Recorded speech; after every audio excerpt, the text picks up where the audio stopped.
The New Orleans Saints show a little something in their loss to the Jacksonville Jaguars, but I'm going to tell you why I still think a change at play caller is the best next step for the New Orleans Saints. We got all that and a little bit of lanyard for you on today's episode of Locked On Saints.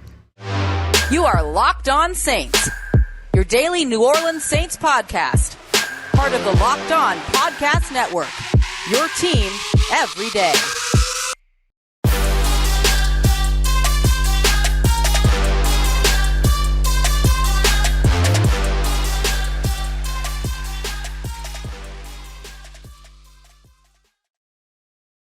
What is good, Who Dat Nation and Who Dat family? Welcome in to another episode of Locked On Saints, your daily podcast covering your favorite team, the New Orleans Saints, part of Locked On Podcast Network, your team every day. Thank you so much, as always, to all you everydayers out there. Make Locked On Saints your first listen of the day every day. Don't forget, you can always subscribe and follow for free on YouTube or wherever you get your podcasts so you never miss the latest episodes. And if you want to keep the conversation going, take part in our exclusive film studies, Q&As, breaking news, and much more, you can become a Locked On Saints insider by heading over to joinsubtext.com/LockedOnSaints today to join a community I would love for you to be a part of. As always, I am your host, Ross Jackson, at Ross Jackson Nola on your favorite social media, your New Orleans Saints expert, credential member of the Media Saints News Network, Tuesdays in the Locked On NFL podcast, and here with you every single Monday through Friday on Locked On Saints. New Orleans Saints drop the game here in New Orleans against the Jacksonville Jaguars. They are now 3-4, and things are not looking up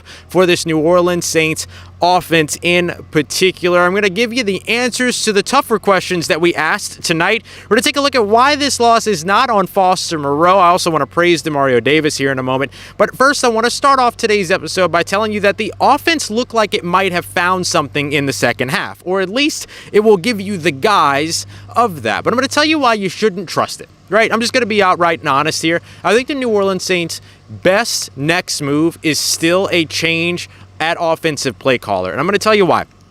If this New Orleans Saints team has to go up-tempo, 2-minute drill in order to produce, which really just comes down to keeping the defense on the field and wearing them out while you're not making personnel changes and overcomplicating potentially the offensive attack, whatever it might be, then that's a bad sign for what this system is in its standard pace, standard tempo, and standard deployment. I still think that a change at play caller makes a ton of sense for the New Orleans Saints moving forward. You have a 10-day break here between this loss to the Jacksonville Jaguars before you go and take on the Gardner Minshew-led Indianapolis Colts. Then after that, you got the Bears, who may or may not have Justin Fields. After that, you got the Vikings, who may or may not have Justin Jefferson. There's a real opportunity here to, and bear with me while I say this, get back on the horse. And I know that nobody wants to hear that because this team just underwent yet another heartbreaking loss.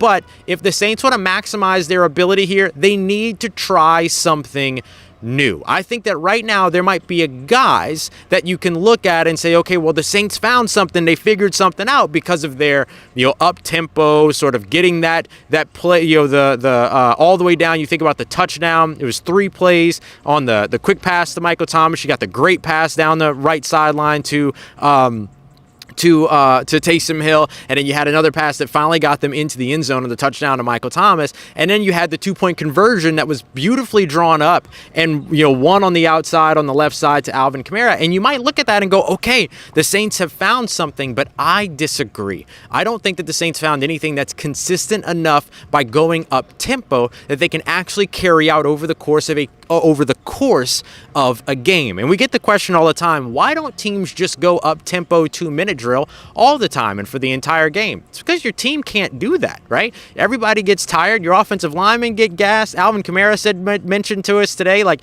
if the Saints were to do that, he would be gassed. I mean, that's not a sustainable way to play football. And so if that's what you have to resort to in order to get your offense going, then something is severely lacking if you can't even get things going for the first 15 scripted plays at the beginning of the game. So I still think that a change at offensive play caller makes a ton of sense. Bring me Ronald Curry.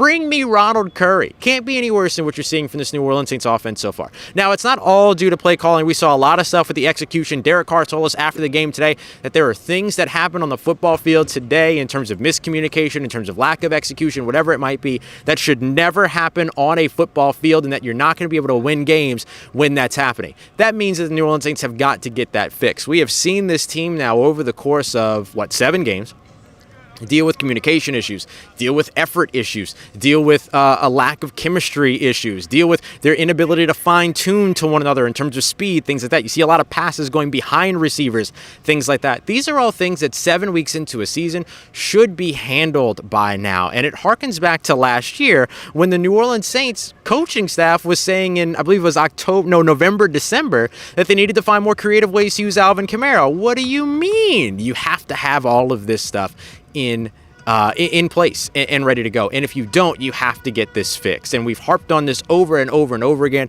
And the only thing left now is to do something different, to try something new. Because right now you're seeing the definition of insanity. The consistent issues, the same problems week in and week out, and expecting a new result to happen. There is no reason to expect a new result at this time. And I want to give the Saints credit, okay? They pulled back into this game. They were down 24-9. It was looking like this game was going to go exactly as everybody expected, to where the Saints offense wasn't going to get rolling. They were going to score less than 20 points, and they were going to lose this game to the Jacksonville Jaguars. It looked exactly like that. And what did they do? They climb back out. They tie up the game 24-24. That's great. But then when the defense can't keep you in the game, the defense gives up that big catch and run touchdown to Christian Kirk. And look, the defense can't always be the thing to keep you in the game. You've got to be able to respond. You get all the way down to the 5 to 6 yard line, into the red zone, into within the 5, within the 10, and you can't cash in late. And even the drive earlier when we saw the touchdown, the Taysom Hill run where they had Colin Saunders leading the way, which I loved, by the way. I love seeing Colin Saunders play that role. When you see that, the Saints still had to get all the way down to 4th down on the 1 before they were able to punch it in. They consistently tried and failed from the 10, within the 10, picking up the extra first down, all of those other things.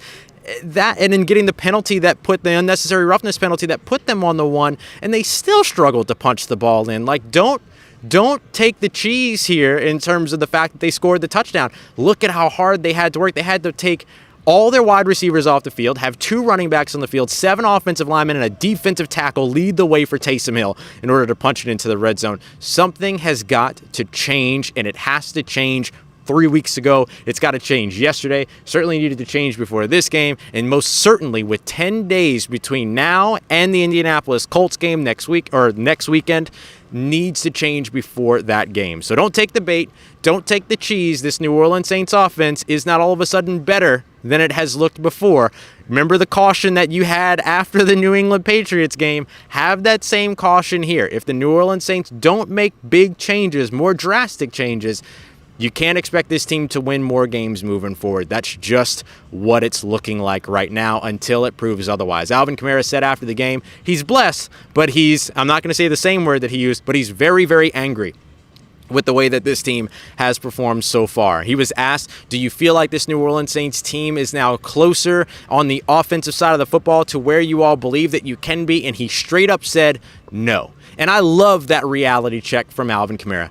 Don't start handing out flowers because they scored 24 points in this game. And I'm not trying to diminish it, right? I'm not trying to make it feel like it's bad to root for this team or anything like that. I'm just saying this New Orleans Saints team still has a ton to prove, especially in the offensive side of the football. And when it comes down to where the shortcomings were plentiful. People are affixing a little bit too much to one play, and I'm here to tell you that it's not on Foster Moreau that this game was lost. The Saints shouldn't have been in the situation, thanks to a pick 6 earlier on in the game that ended up adding to that Jacksonville point total, the inability to score, getting into the red zone 2 previous times and coming up with just 6 points when they could have had 14.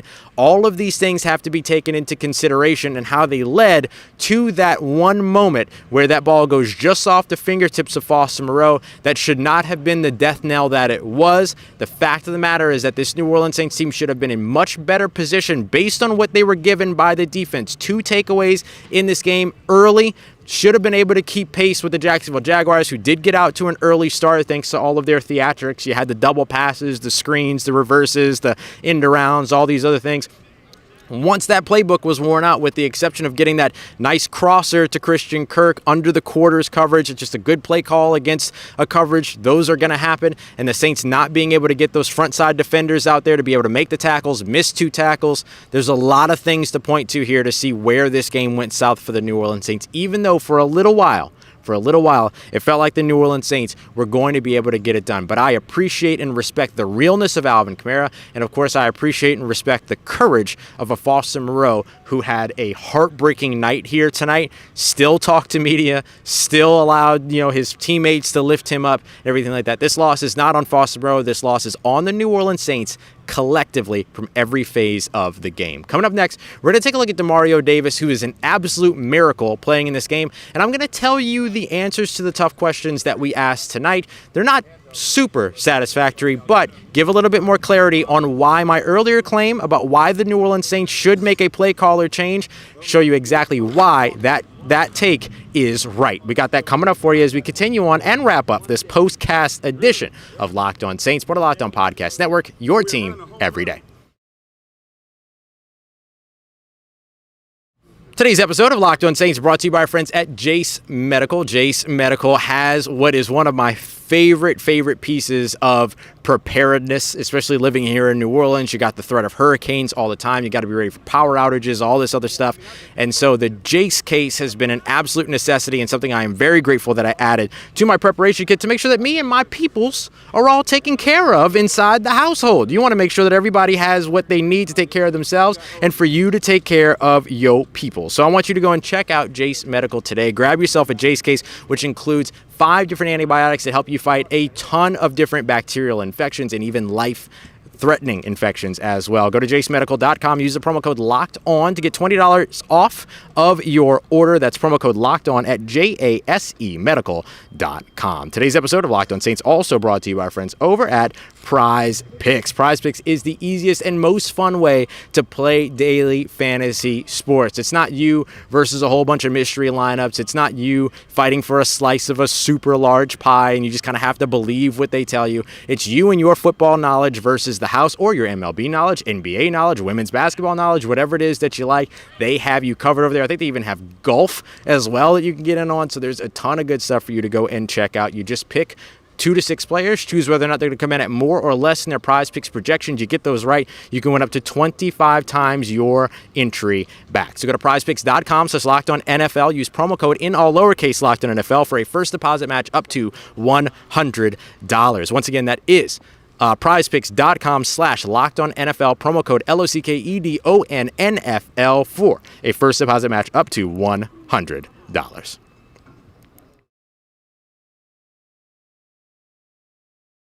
Let's get it, Who Dat Nation. Wrapping up today's episode of Locked On Saints with a look at, I want to start off with Demario Davis here. Demario Davis told us after the game today that he was effectively, with the knee injury, he was questionable going into this game, was going to be a game time decision, and ended up playing in this game. And by some miracle of a chance, he ended up playing in this game. So I want to tell you a little bit more about that, just as a moment of levity before I get into more about what's wrong with this team right now, because I think that we all deserve to have a little bit of a moment of levity, including yourself, of course. I appreciate everybody for being here live, catching the show later. Lester, Christy, Jerry, Henry, 777, Pammy, Joy, I see y'all. I appreciate you very much for being here. My boy, Who Dat Confessional, my guy, Rev Deuce Wyndham in the building with the greatest film studies you're going to find on the New Orleans Saints over at Who Dat Confessional. Make sure you go and show my man some love. Look, I want to talk about Demario Davis here, okay? Just for a second. Let's have a little bit of levity here. Demario Davis told us after the game today that he was given a 0% chance, medically, a 0% chance last week after he sustained a knee injury.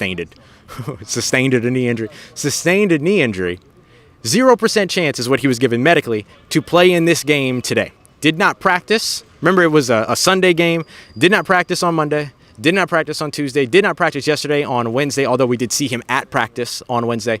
And then he got the New Orleans Saints to agree to let him test out his knee before this game and said that he felt no pain, said he felt nothing, and was able to play, I believe, every defensive snap of this matchup. Kept Jalen Smith, who was elevated for this game, off the field. And I just want to talk about why that's important. as much as the New Orleans Saints are struggling right now, and they are struggling, what you're seeing from a Demario Davis, what you're seeing from an Alvin Kamara who's going out there being accountable, holding his teammates accountable, all that, what you're seeing from a Tyrann Mathieu, what you're seeing from a Paulson Adebo who got one of the, well, I don't want to call it one of the worst defensive pass interference penalties because we all know what that actually harkens to, but a terrible defensive pass interference penalty where he literally put his hands up, tried not to make contact with anybody. The ball sailed 3 feet over anybody's head, and yet was still flagged for pass interference, and then came and made this big play down the right sideline, knocking the ball away later on in that same drive. When you see those things, when you see Derek Carr, who got, I'm trying to remember how Dennis Allen said it, he got hit in an area and ended up still continuing to play. When you see these guys fighting through and doing what it is that they do and getting out there on the field, watching Andres Pete play left tackle for the first time since 2018, watching Cam Irving jump in and start at right tackle. This is one of the reasons why, or those are amongst the reasons why I say that effort has been an issue in some cases for the New Orleans Saints, but it is not a pervasive issue across the roster. And where effort is an issue is usually tied to a little bit of impatience with the system. So this backs up my claim that I do believe that the New Orleans Saints would be better off with an offensive coordinator change or not an offensive coordinator change, but a play caller change, and seeing if that somehow gives them, the little bit of an uplift that they need. So shout out to those guys for fighting through. Massive shout out to Demario Davis for going from a 0% chance of playing this weekend to being out on this field and honestly playing extremely well in this game against the Jacksonville Jaguars. Okay, now I want to get to some of the tough effort has been an issue with Chris Olave, no doubt. It has happened. It is chronicled. It is clear and easy to see. But I'm not going to harp on it because I think that a lot of it has to do with a lack of faith in what this team is doing right now and who this team is. And I think that usually when you see effort issues, that it's indicative of a larger problem. It's not just that player doesn't want to play football. That's not what it is. It's usually indicative of something larger. And so that's what I'm looking at. And one of the reasons why I think that maybe a change in play caller and a change in the rhythm of what this offense is, or lack of rhythm that this offense is, can maybe help to kind of mitigate some of those concerns. And then if not, you got to deal with it in a young guy while he's young. So get it out of the way now. Okay. I want to give you some of the answers to the tougher questions that we asked today, because we did ask the questions today. We get a lot of stuff about how we don't ask the questions. The fact of the matter is that we ask questions, we just don't ask them the way that maybe fans want us to ask them and things like that. But we did ask the questions today, and there were a couple that I asked that I wanted to bring back to you. So I asked specifically about what goes into the decision to utilize or not utilize Jimmy Graham in the red zone, which is a little bit of revisionist history, right? We see it not work, and then we assume that if they had done it, it might have worked. The fact of the matter is that if they did it, it might not have worked anyway. So I understand the dichotomy of that question, but I wanted to ask it because we have seen this New Orleans Saints team so many times running within their red zone, failing within their red zone, and not using the 6'7" red zone threat that they have on this roster and that they brought back. You can't just re-sign Jimmy Graham for nostalgia's sake. You re-sign Jimmy Graham, you bring him back, and you bring him back to the city of New Orleans to do the thing that you know that he can do, which is catch passes. And right now, he's not being asked to catch passes. Right now, he's being asked to block. And that has never been Jimmy Graham's strength, although he is a much better blocker now than he was the first time that he was here in New Orleans,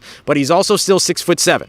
So utilize the guy where it makes sense. So I asked Dennis Allen about it, and one of the things that he mentioned was basically that they have a plan going into each game when it comes to the red zone, and what they operated in the red zone was their plan, which means that Jimmy Graham has not been a part of the plan in the red zone, and that needs to change. That's one of the reasons why I say change the play caller, because this is not working. Something else different has to happen here. Okay, so there's that one.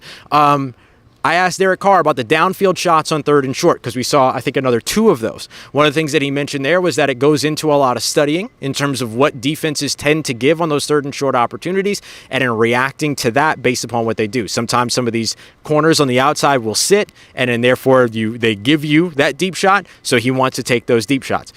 He took them. They didn't work. And then you saw a bunch of fade routes to the end zone. Those didn't work either. And these are all called things. This is not just Derek Carr going out there and saying, okay, you're running a go and I'm going to hit you. Like, that's not the way the football works.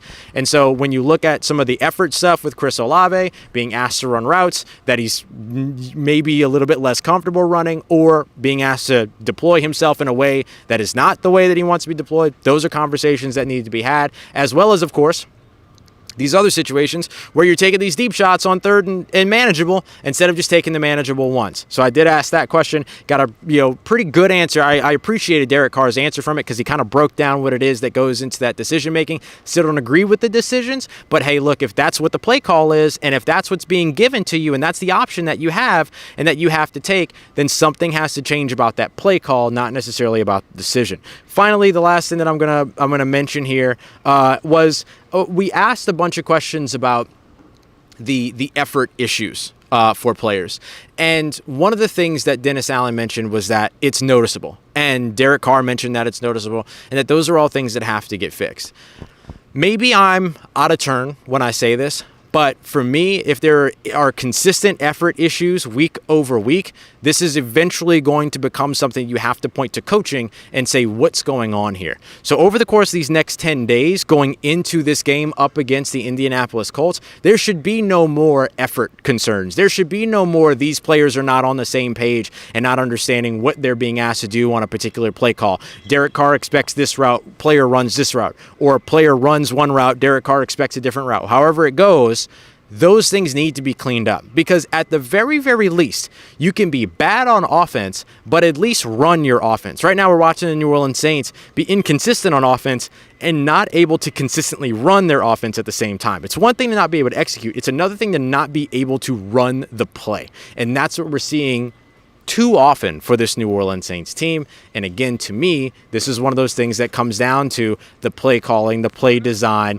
and all the things, but also the execution of the players on the field. But if you want to get everybody to buy in, winning certainly helps. And the New Orleans Saints did not do themselves any favors when it comes to doing that. So for me, if the New Orleans Saints want to see things change, they need to make changes, not just wait for it to change, not just do the same thing and expect a different result. There are changes that need to be made, and I think the New Orleans Saints should seriously be looking at that and conversing and having those conversations over the course of the next 10 days. If not, buckle up because you're going to see a whole bunch of the same thing that you've seen for the rest of the season, for the rest of the year. And there is no world in which that should be acceptable for an NFL club. I appreciate you very much for being here for another episode of Locked On Saints. Make sure you come back tomorrow, Friday. We're going to have a whole new episode going a little bit deeper into what we saw, what we didn't see, and what still needs to be seen from this New Orleans Saints team. This ain't it. We're not done here this week at all. So got much more coming up for you tomorrow morning. Just wanted to make sure I got you this quick postcast to get you all set up. Let me check to see if there is anything else. I heard the O-line was much better. Is that correct? I think the O-line performed very well for a team that had two tackles that haven't played tackle in this system for a very long time or at all in Cam Irving's situation. And so I think that the offensive line actually played well for what it was. The New Orleans Saints offense still struggled to take advantage of that. Okay. I will see y'all tomorrow. I appreciate you very much for making Locked On Saints your first listen of the day every day. Want to give a very special shout out to an everydayer, Erica, who has been checking out the show every single day. Got to talk to my homie today. Let me know about you. I appreciate you very much for all the support, and I appreciate everybody who is here for coming through and checking out the show as well. I'm going to do WWL TV tomorrow morning around 7:15 a.m. If you're up, Channel 4, it'll be live. And then right after that, I'm going back home, doing another episode for you to get you all caught up on everything you need to know before, I assume, we go back to the facility to get more questions in. So we got all that coming up for you. Thank you very much for making us a part of your day, part of your routine, for saying yes to me and the show. As always, if you see me, please say hi. And if you need anything else around your New Orleans Saints in between these episodes, make sure you follow me on your favorite social media at Ross Jackson, NOLA. Hit me up. Let me know how the family's doing. Let me know how you're living. Let me know how you're momming them. And trust Who Dat Nation. I'll holla at you.